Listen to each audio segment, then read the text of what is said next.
नमस्कार दोस्तों, मैं आप सभी का हार्दिक स्वागत करता हूं आपके अपने YouTube channel education hub online तैयारी में।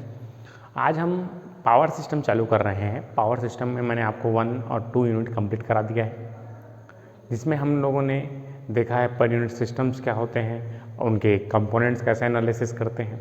मैं अभी चैप्टर नंबर 3 चालू कर रहा हूँ। जिन लोग पिछला क्लास अटेंड नहीं किया उनका अलग से बैकअप क्लासेस लगेंगी, लेकिन आपको अब से इवनिंग को 7 to 8 इवनिंग 7 to 8 PM आपको इलेक्ट्रिकल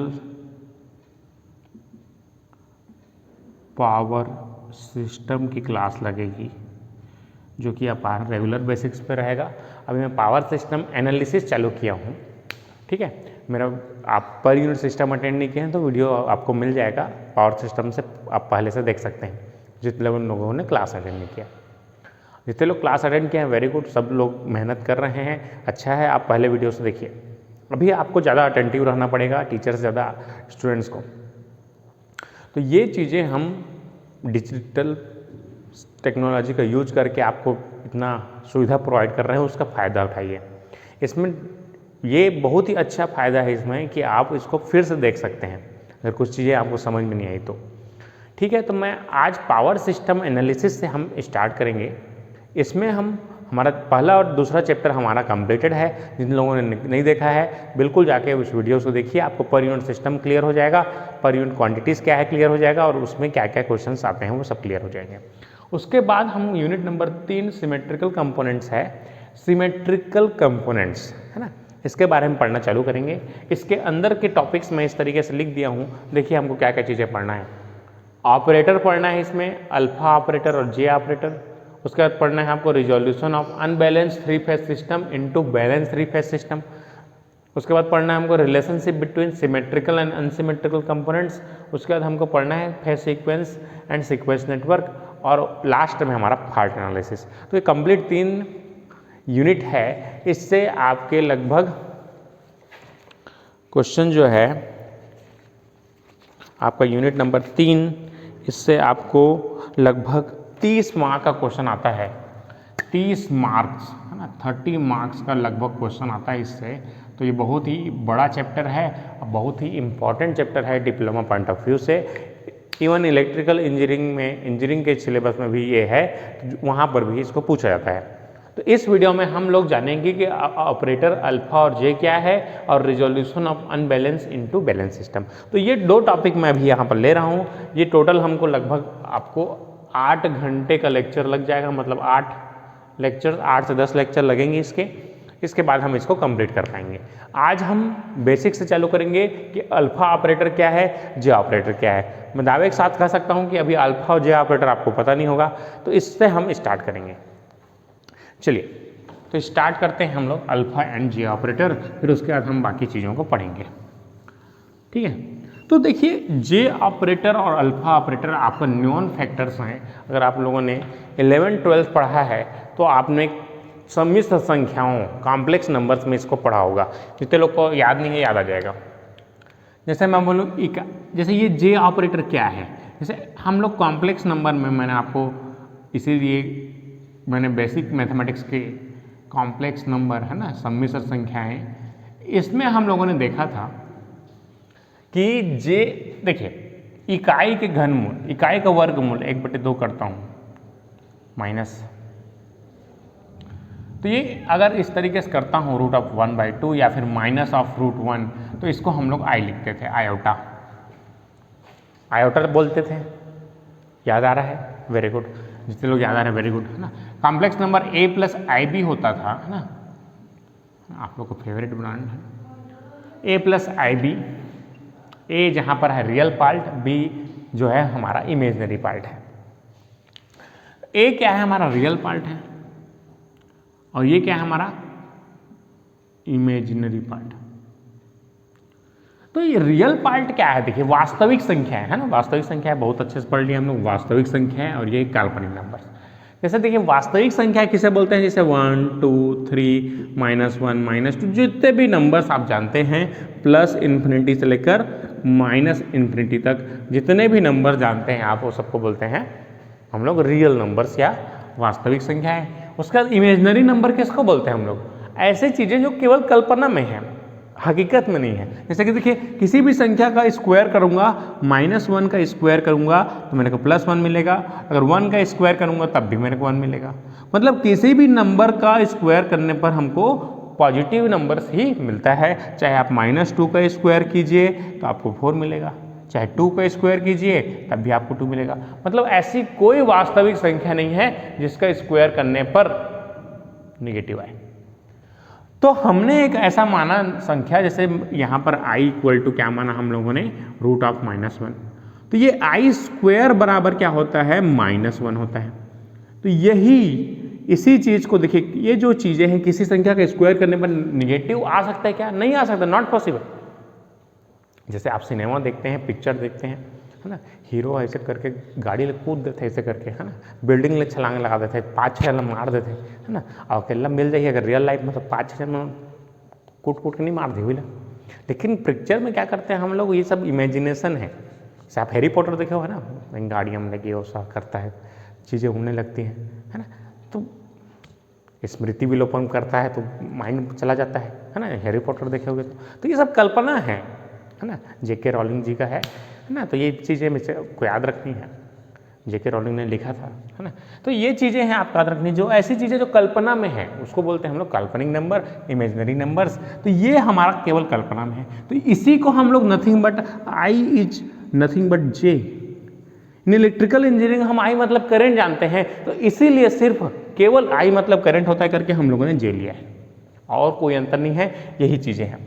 अब देखिए a+ib रहता है, a+ib रहता है, तो इसको हम लोग इसको बोलते हैं हम लोग कार्टेशियन फॉर्मेट, इसको बोलते हैं निर्देशांक ज्यामिति, है ना। तो निर्देशांक बोलते हैं इसको, कार्तीय निर्देशांक, कार्टेशियन फॉर्मेट बोलते हैं, कार्तीय निर्देशांक, कार्तीय। अब इसको क्या करते हैं हम लोग? ध्रुवीय रूप में, ध्रुवीय पोलर फॉर्म में इसको यदि कन्वर्ट करते हैं तो ये आपका होता है r@θ। तो a+ib को हम लोग कन्वर्ट कर सकते हैं r@θ में।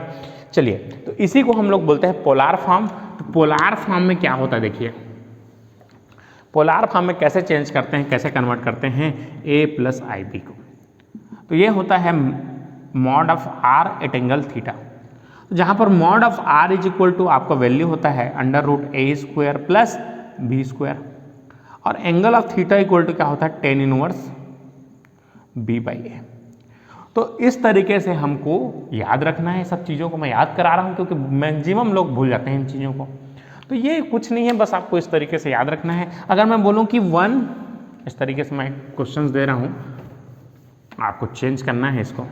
जैसे मैं बोलूँ 1 + j√3 है, इसका पोलार फॉर्म में चेंज करना है। तो देखिए r क्या हो जाएगा हमारे पास, जल्दी से, r = √a का स्क्वायर मतलब 1, b का स्क्वायर मतलब √3 का स्क्वायर 3, तो 1 + √3 मतलब कितना हो जाएगा? 2, 4 का रूट 2, तो mod ऑफ r का वैल्यू कितना होगा? 2, और tan इनवर्स √b/a, तो √3/1। tan √3 किसके मान होता है? 60 डिग्री का वैल्यू होता है। 60 डिग्री को कन्वर्ट करो तो π/3 रेडियन। तो इसको कैसे लिख सकता हूं मैं? 2 π/3। तो ये जो है that is called polar format. मैं ये सब क्यों बता रहा हूं? क्योंकि मेरे को J बताना है आपको। अगर मेरे को केवल J का अगर a+ib करना है तो देखिए इसमें क्या हो जाएगा, केवल J है, मतलब 0 + J कुछ नहीं है तो 1 लिख सकता हूं। अब इसका यदि आप पोलार में चेंज करेंगे तो इसका मैग्नीट्यूड कितना हो जाएगा? r का मान √0² + 1 का स्क्वायर मतलब कितना हो जाएगा? 1। एट एंगल थीटा करेंगे tan इनवर्स 1/0 मतलब कितना होता है? इन्फिनिटी। इन्फिनिटी का वैल्यू होता है π/2। मतलब अगर मैं J की बात करूं तो J एक ऑपरेटर है, J एक ऑपरेटर है। क्या है? एक ऑपरेटर है जिसका मैग्नीट्यूड कितना होगा? 1 होगा, और उसका एंगल ऑफ दिस इज π/2। मतलब mod ऑफ J करेंगे तो ये क्या हो जाएगा? 1 j what is j equal to 1 at angle pi by 2। मतलब जे एक ऑपरेटर है जिसका मैग्नीट्यूड 1 होता है और इसका फेज शिफ्ट कितना होता है, पाई बाई 2 का होता है। पाई बाई 2 मतलब कितना होता है हमारा 90 डिग्री। तो ये जे एक ऐसा ऑपरेटर है, आप ऐसा क्वेश्चन लिखेंगे इस तरीके से आएगा तो व्हाट इज जे ऑपरेटर, तो जे एक ऐसा ऑपरेटर है जिसका मैग्नीट्यूड 1 होता है और जो फेज शिफ्ट जो है पाई बाई 2 डिग्री या 90 डिग्री का फेज शिफ्ट प्रोवाइड करता है।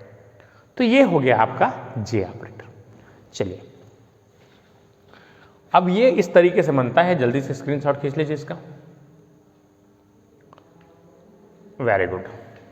अब इसके बाद मैं आपको अल्फा की कहानी सुना रहा हूं। देखिए बहुत आसान है। तो ये कॉम्प्लेक्स नंबर है इसलिए मैं मैथमेटिक्स का अलग से सेशन ले रहा हूँ। उसमें मैंने बेसिक मैथमेटिक्स से बताया है आपको कि क्या क्या चीज़ें आपके में आ सकती हैं, है ना। आपको अगर तकलीफ है तो आप मेरे कमेंट करके बता सकते हैं, मैं मैथमेटिक्स का अलग से सेशन लूँगा। इसमें हम इंजीनियरिंग मैथमेटिक्स भी चालू करेंगे कुछ दिन में, है ना। तो ये चीज़ें हैं, बहुत सारी चीज़ जाननी पड़ती है हमको। चलिए अब अल्फा क्या है, अल्फा ऑपरेटर।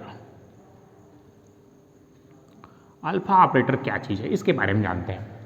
तो अल्फा भी जैसे हमारा सिमिलर आई ऑपरेटर है। आई मतलब क्या होता है, यहां पर इलेक्ट्रिकल इंजीनियरिंग में जे कर दिए हैं, कोई अंतर नहीं है।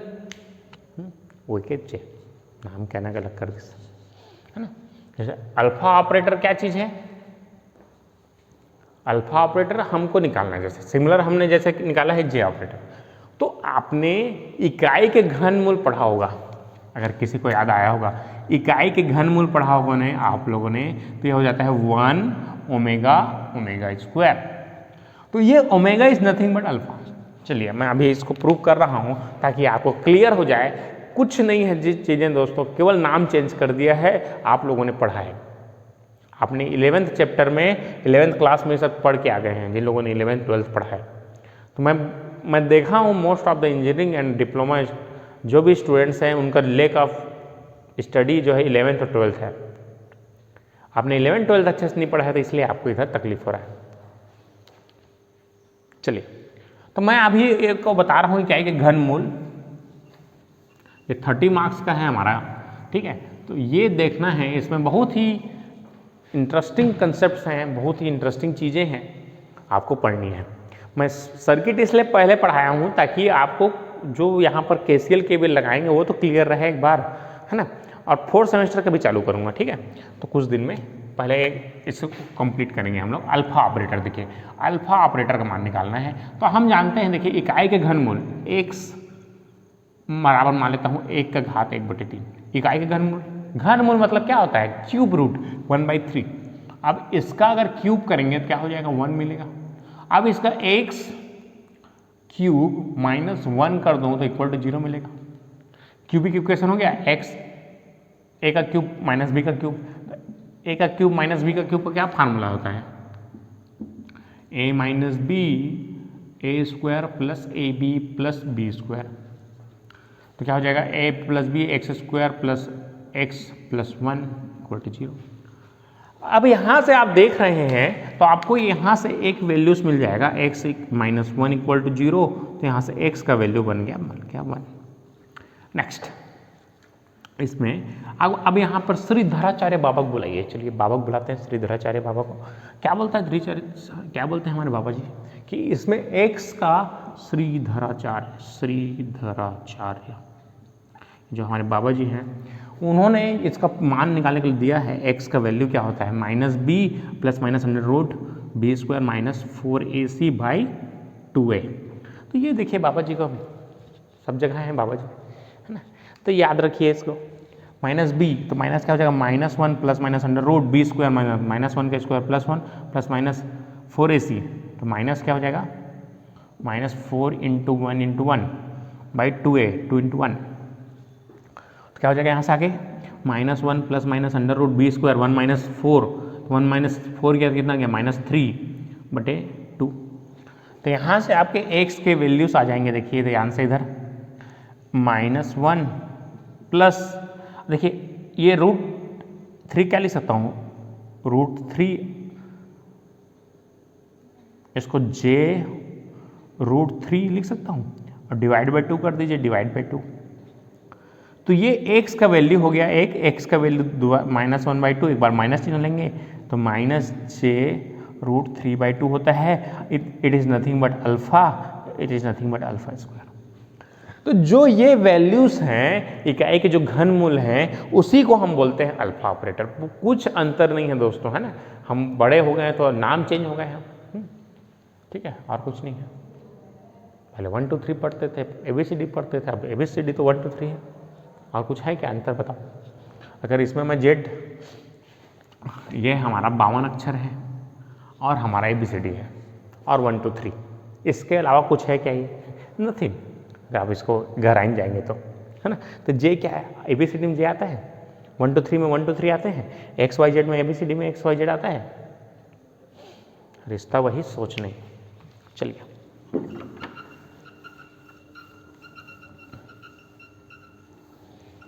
ठीक है।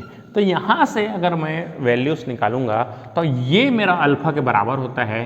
तो अल्फा इक्वल टू आपका क्या आ जाएगा? -1/2 प्लस j√3/2। तो ये इसके कार्टेशियन वैल्यूज हैं। अगर इसको मैं पोलार में चेंज करूंगा तो पोलार में चेंज कीजिए इसको, r का मान √1/2 का स्क्वायर मतलब 1/4, और ये √3 का स्क्वायर मतलब 3/4, तो कितना हो जाएगा? 1। तो इसका मैग्नीट्यूड 1 है, एट एंगल थीटा निकालते हैं तो क्या हो जाएगा? tan inverse √3/2 -1/2। तो इसका एंगल जो है theta equal to -tan inverse √3 आया है। देखिए ये जो है कौन से कोऑर्डिनेट्स में है? ये कौन सा कोऑर्डिनेट है, फर्स्ट कि सेकंड? तो अगर इसको अगर इसके कोऑर्डिनेट्स में इसको बांट दूंगा तो देखिए ये प्लस होता है, ये प्लस होता है, ये माइनस होता है, ये माइनस होता है। तो ये प्लस प्लस वाला है, ये माइनस प्लस वाला है, ये माइनस माइनस वाला है, और ये प्लस माइनस वाला है। तो देखिए यहाँ पर माइनस पहले आया है फिर प्लस आया है। तो ये x के कोऑर्डिनेट्स होते हैं, ये y के कोऑर्डिनेट्स होते हैं। तो जो ये x है और ये y है। अब जब यहाँ पर है कुछ चीज तो एंगल कैसे निकालोगे? 90 प्लस समथिंग करोगे ना, ठीक है ना। समझ में आया कि नहीं? या तो 180 माइनस थीटा कर सकते हो, तो क्या हो जाएगा? 180 minus tan inverse √3/2 minus √3। tan inverse √3 का मान कितना होता है? tan इनवर्स √3 का मान अभी निकाले हैं 60 होता है। तो 180 माइनस 60 करेंगे तो कितना आ जाएगा? 120 डिग्री हो जाएगा। तो एंगल ऑफ थीटा कितना आ जाता है इसका? 120 डिग्री। तो अल्फा ऑपरेटर क्या है? Alpha operator is nothing but, ये जो है अल्फा ऑपरेटर हमारा, इसका मैग्नीट्यूड 1 रहता है और एंगल 120 रहता है। या इसको अल्फा ऑपरेटर, इसको 1 एट एंगल आप लिख सकते हैं π/2 π/3।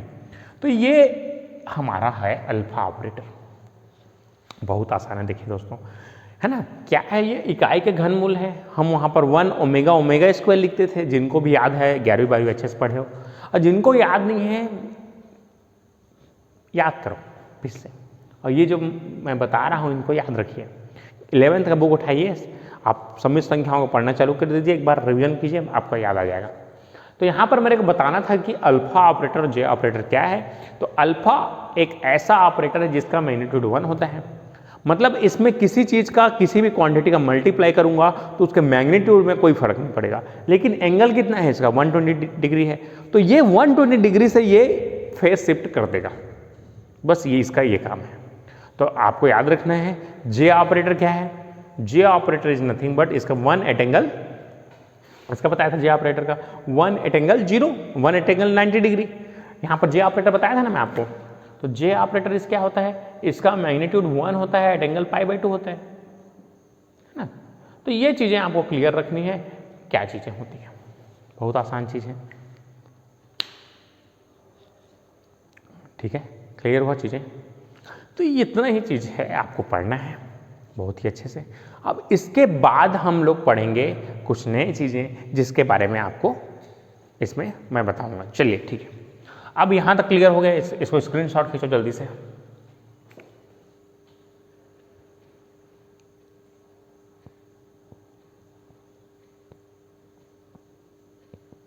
चलिए, वेरी गुड। आपने स्क्रीनशॉट भी खींच लिया। स्क्रीनशॉट खींचो बोलता हूँ तुरंत खींच लिया करो ना, ताकि आप इसको नोट कर सकें बाद में कॉपी बनाइए दोस्तों, है ना। डिजिटल फॉर्म पढ़ने के लिए अभी हमारे पास ऑप्शन ही नहीं है तो ठीक है, लेकिन आपको नोट्स बनाने हैं। एग्जाम के दिन में आपको समझ ही नहीं आएगा कि कौन सा क्वेश्चन में क्या लिखेंगे करके। जितने लोग क्लास अटेंड नहीं कर रहे हो बिल्कुल कीजिए क्लास अटेंड, आपको मज़ा आएगा। इन सब चीज़ों को आपने पढ़ा है, अब को पता भी है, बस मैं याद दिला रहा हूँ। जैसे राम भगवान हो, है ना, सीता माता खोज करे घर से, हैं, तो हनुमान जी थे, उनको भेजे चाक खोज के लावे के, कहाँ लेके गए रावण। उसके बाद हो गई भगवान जी अमर हनुमान जी, तो वो जो हैं गए तो समुद्र तट में, है ना, गए तो याद दिलाते थे उस समय जामुन जी कि कहें तो लिखाई में वो इससे कूद के आ जाता रहेगा, ये तो बड़े होकर नहीं सीखा था, एक जन ऋषि शराब दे रही, तो पूरा याद दिलाते बोला, तब पूरा याद आ जाता है, तो मैं उसने याद दिलाता हूँ। ठीक है, तो सब चीज़ों को याद करो, और आप लोगों ने पढ़ा है, आपने स्कूलिंग में पढ़ा है, उसी चीज़ों को बस याद रखना है। यही है आपका कंपटीशन एग्जाम, यही है आपका सेमेस्टर, यही सब चीज़ें। आपका स्कूलिंग ही मेन है। जो जिसने स्कूलिंग में मेहनत किया है उसको ज़्यादा तकलीफ नहीं जाएगा। और इसका मतलब ये नहीं कि आप स्कूलिंग में मेहनत कर लिए हैं तो इधर करना नहीं पड़ेगा, है ना। इट इज़ अलग, इट इज़ डिफरेंट, अलग है ये, है ना। इसमें भी आपको मेहनत करना पड़ेगा। चलिए, है ना, 20 मिनट हो गया था, इसलिए मैंने थोड़ा सा आपका ध्यान को इधर उधर किया है ताकि आपका कंसंट्रेशन, मेरा जो सब्जेक्ट है उससे आपका इधर उधर ना भटके। एक जो सामान्य मनुष्य है उसका जो कंसंट्रेशन पावर है वो 20 मिनट का है। अगर आप सही में वाकई मेहनत करते हो 20 मिनट से ज़्यादा ऐसा कोई आदमी नहीं जो अपना कंसंट्रेशन रोक पाए। इसलिए आप 20 मिनट के बाद आप ब्रेक लीजिए, है ना, बहुत ज़रूरी है, ब्रेक लेके पढ़िए। तो मैंने आपको दो चीज़ें अभी बताई कि अल्फ़ा जो है एक ऑपरेटर है जिसका मान 1 होता है, जिसका एंगल 120 होता है, या इसको और लिख सकते हैं 1 एट एंगल 2 π/3। पाई का मतलब 180, 180/3 मतलब 60, 60 दूनी 120। तो अल्फ़ा का मान ये दो चीज़ है, जो जिसका मैग्नीट्यूड 1 होता है और 120 डिग्री का फेज शिफ्ट क्लॉकवाइज कि एंटी क्लॉकवाइज। देखिए जैसे ये ऑपरेटर है मेरा, ये इधर चल रहा था, अब इसमें मैंने अल्फ़ा का गुणा कर दिया तो अल्फ़ा का मान कितना, देखिए +120 मतलब ये क्लॉकवाइज होता है, तो एंटी क्लॉकवाइज इधर घुमाएगा कितना डिग्री, 120 डिग्री घुमा दिया। देखिए इस तरीके से कितना घुमा दिया, 120 डिग्री। लेकिन इसका जो जितना बड़ा ये था उतना ही बड़ा ये है। इसका मैग्नीट्यूड में कोई फर्क नहीं पड़ेगा, मैग्नीट्यूड वही रहेगा, केवल इसमें फेज शिफ्ट कितना का हो गया, 120 डिग्री। तो ये हमारा है अल्फा ऑपरेटर। अब यहीं पर यदि जे ऑपरेटर की बात करूँ, इसका मैग्नीट्यूड 1 होगा, एट एंगल π/2 या फिर 90 डिग्री बोल सकते हैं कि मतलब है। अगर ये आप मेरा क्या है, एक कोई क्वांटिटी मान लेते हैं, ये x क्वांटिटी है, मैं k क्वांटिटी मानता हूँ, तुम लोग x मान लेना, ठीक है, k मान लेता हूँ मैं, k का। अब इसमें आपको क्या करना है, j का मल्टीप्लाई कर दिया है आप लोगों ने, j का मल्टीप्लाई किया जैसे कि, तो ये π/2 है ना। तो π/2 का मतलब क्या होगा, मैग्नीट्यूड ये इसका इस तरीके से हो जाएगा, है ना। तो ये जो है 90 डिग्री एंटी क्लॉकवाइज, देखिए ये जाएगा तो क्लॉकवाइज हो गया, इसके जाएगा तो एंटी क्लॉकवाइज, है ना। देखिए ये इस तरीके से घूमेगा तो क्या होगा, एंटी क्लॉकवाइज होगा। तो इसका डायरेक्शन इस तरीके से हमारा घूम जाएगा, एंटी क्लॉकवाइज। कितना डिग्री, 1, यहाँ पर 90 डिग्री घूमेगा, वहाँ पर 120 डिग्री। चलिए, इसके बाद मैं कुछ क्वांटिटीज़ बता रहा हूँ आपको जिसको याद रखना है, कुछ प्रॉपर्टीज़ बता रहा हूँ जे एंड अल्फा की, जिसको आपको याद रखना है। चलिए, यहाँ पर देखिए आप, अब अल्फा इक्वल टू मैंने बताया था -1/2 + j√3/2। अब ये क्या चीज़ है, देखिए जैसे मेरा कॉम्प्लेक्स नंबर z है, z इक्वल टू क्या होता है, a + ib। तो अगर z का बार करता हूं तो इसको बोलते हैं कॉन्जुगेट, संयुग्मी। संयुग्मी याद आ रहा है, इसको कॉन्जुगेट बोलते हैं, कॉन्जुगेट। तो याद रखिए, अगर मैं इसका अल्फा का बार लगा दूं तो इसको बोलते हैं कॉम्प्लेक्स। तो क्या हो जाएगा, -1/2 + √3/2, तो ये क्या हो जाएगा, ये j माइनस j। अगर आप इसका एंगल निकालेंगे तो ये बराबर होता है आपका अल्फा स्क्वायर के। Alpha square equal to alpha bar equal to क्या हो जाएगा, -1/2 - j√3/2। अब इसका अगर अल्फा स्क्वायर का मैग्नीट्यूड निकालेंगे तो मैग्नीट्यूड तो 1 ही आएगा, देख लीजिए। अब एंगल निकालते हैं, एंगल निकालेंगे तो ये होगा 240 डिग्री एंगल। 240 मतलब कितना होगा, 4π/3, 4π/3। कैसे एंगल निकालेंगे आप जान सकते हैं। अब यहाँ निगेटिव निगेटिव है, देखिए निगेटिव निगेटिव है मतलब थर्ड क्वाड्रेंट है, तो 180 प्लस डिग्री, 180 प्लस 60, 180 प्लस 60 करोगे कितना आएगा, 180 प्लस 60 इक्वल टू 240 डिग्री होगा कि नहीं, 240 डिग्री होगा। इसलिए बोल रहा हूँ मेहनत करो, जिन लोगों को समझ में नहीं आ रहा मेहनत करो, बिल्कुल आएगा। तो ये अल्फा स्क्वायर है। अब यानी मतलब क्या समझ गया, अल्फा का घात क्यूब करूंगा, देखो अल्फा क्यूब करूंगा दैट इज 1। अल्फा का क्यूब करने से 1 आता है, याद रखिएगा। तो 1 plus alpha square equal to what, question mark. ये आपको बहुत बार पूछता है, इसका मान कितना होता है करके, बहुत सारे कॉम्पिटिशन एग्जाम में। देखिए आप देखिए 1 को 1 लिख दीजिए, अल्फा का मान क्या है, -1/2 plus j√3/2 plus alpha square का मान क्या है, -1/2 - j√3/2। ये और ये कट गया, और 1 और ये हाफ 1 हो गया, तो कितना आ जाएगा 0। तो हाफ 1 प्लस अल्फा स्क्वायर बराबर 0, यहाँ से प्रूफ हो गया। तो बोलता है कि 1 plus alpha square equal to 0 होता है और अल्फा क्यूब का मान 1 होता है। तो इस तरीके से आप सिद्ध कर सकते हैं बहुत आसानी से। अब यहाँ से मैं निकाल सकता हूँ कि अल्फा प्लस अल्फा स्क्वायर का मान कितना होगा, -1। 1 plus alpha square equal to क्या हो जाएगा, माइनस अल्फा हो जाएगा। 1 plus alpha is equal to क्या हो जाएगा, माइनस अल्फा स्क्वायर। तो ये सब चीज़ें हैं जिसको हम याद रख सकते हैं बहुत आसानी से। अब कल के दिन मेरे से कोई पूछता है कि अल्फा पावर 1000 का हुई बताओ यार, अल्फा पावर 1000 जल्दी से बताओ, 30 सेकंड है तुम्हारे पास, 30 seconds. What is the alpha power 1000? तो अल्फा पावर 1000 को क्या लिख सकता हूँ मैं, देखिए अल्फा घात 3 पूरे घात 333 गुणा अल्फा लिख सकता हूँ। अल्फा घात 3 का मान 1 का कुछ भी पावर रहे एक ही आता है, तो ये इट इज अल्फा ओनली। याद आया, समझ आया? तो ये चीजें हैं, तो धीरे धीरे करके बढ़ते हैं कि अल्फा क्यूब क्या होगा। चलिए अब इसी तरीके से मैंने को पूछे कोई j का पावर 100 क्या होगा, तो j का मान कितना होता है, -1। इसको देखिए क्या लिख सकता हूँ, j स्क्वायर का पूरे घात 50। अब j स्क्वायर का मान कितना होता है, -1 का घात 50, तो कितना हो जाएगा मान, व्हाट इज j का पावर 101। इस तरीके से देख लीजिए, बहुत आसान चीज़ है। अब इसके बाद मैं कुछ चीज़ें बता रहा हूँ, इसको आपको नोट करना है जल्दी से, इसको स्क्रीनशॉट खींच लीजिए इतने का, है ना। जैसे i equal to j equal to √(-1), तो i स्क्वायर का मान कितना होगा या j स्क्वायर का मान कितना होगा, -1 होगा।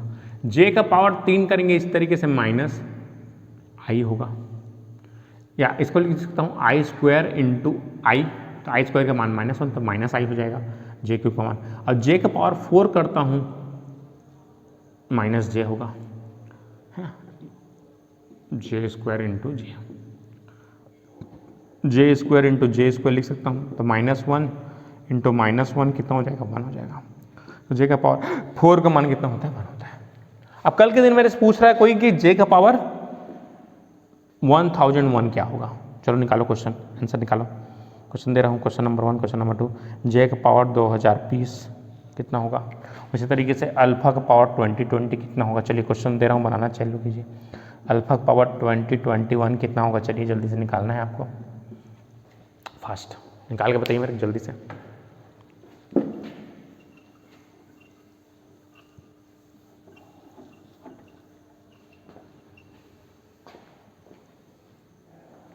जितने लोग नहीं देख पाए फिर से देख लेना वीडियो को, आपको दिख जाएगा, ठीक है। ये चीज़ें फ़ायदा चीज़ें हैं आपके लिए, आपको याद करनी है। चलिए फास्ट बनाएंगे, है ना।